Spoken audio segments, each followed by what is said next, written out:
জয় মা তারা, জয় গুরু বামদেব। ঘরের জানালা কোন দিকে কেমন হওয়া উচিত?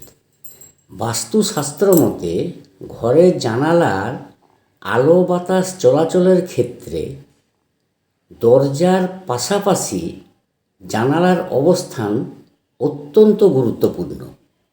তাই পর্যাপ্ত পরিমাণে যাতে আলো বাতাস চলাচল করতে পারে সেই জন্য যথাসম্ভব জানালাগুলি আড়াআড়ি হওয়া প্রয়োজন। অবশ্য ঘরের আয়তনের উপর জানালার সংখ্যা নির্ভর করে। প্রথম পূর্ব দিক, দ্বিতীয় নম্বর উত্তর পূর্বের পূর্ব দিক হতে পারে, তৃতীয় নম্বর উত্তর পশ্চিমের পশ্চিম দিক, আর চতুর্থ নম্বর উত্তর পূর্বের পূর্ব দিক।